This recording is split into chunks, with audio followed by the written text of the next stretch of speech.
વડોદરાની વિશ્વવિખ્યાત મહારાજા સયાજીરાવ ગાયકવાડ યુનિવર્સિટીમાં કોમર્સ ફિલ્ડમાં વડોદરાના વિદ્યાર્થીઓની જ અનામત 70% કરતા વિરોધના સૂર ઉઠ્યા હતા, જેથી આજે ગુજરાત સ્ટુડન્ટ યુનિયન દ્વારા કોમર્સ ફેકલ્ટીની મેઇન બિલ્ડિંગ સામે માનવ સાંકળ બનાવીને સત્તાધીશો સામે વિરોધ પ્રદર્શન કરવામાં આવ્યું।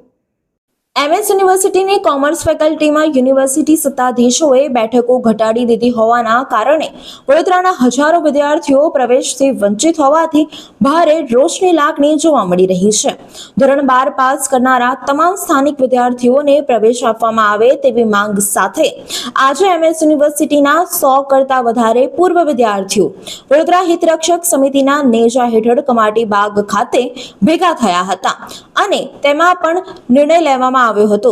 વડોદરામાંથી જેટલા પણ વિદ્યાર્થીઓ પાસ થયા હતા તેમને કોમર્સ ફેકલ્ટીમાં છેવટે પાત્રા કોલેજમાં પણ પ્રવેશ મળતો હતો, જેના કારણે ફેકલ્ટીમાં દર વર્ષે 8000 જેટલા વિદ્યાર્થીઓને પ્રવેશ મળતો હતો।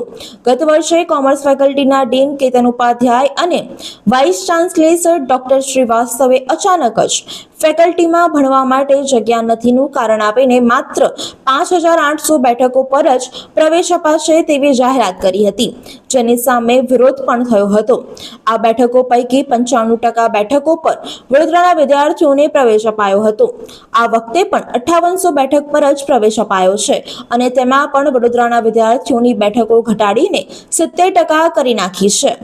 સરકારના નામે અને સરકારની આંખમાં ધૂળ નાખીને વાઇસ ચાન્સેલર તેમજ ફેકલ્ટી ડીને પોતાની જાતે જ આ નિર્ણય લીધો છે, જેના કારણે હવે 70% લાવનારા વડોદરાના વિદ્યાર્થીઓ પણ પ્રવેશ માટે ફાફા મારી રહ્યા છે।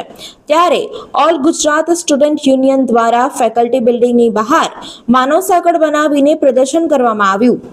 કઈ જગ્યા પર કયા પ્રકારનો વિરોધ કરવામાં? દરેક સ્ટુડન્ટને એડમિશન મળ્યું નથી। 50%ના ઉપર હોવા છતાં પણ એમએસમાં એડમિશન મળ્યું નથી। ગુજરાતના રહેવાસી હોવા છતાં બી નહીં મળ્યું, એટલે અમે આ હરોળ બનાવી છે। અમારી માંગ એ છે કે 50%થી જેટલા પણ ઉપર જે સ્ટુડન્ટ છે એ લોકોને એડમિશન મળવું જ જોઈએ, દરેકને ન્યાય મળવો જોઈએ। દિવ્યા બ્રહ્મભટ્ટ।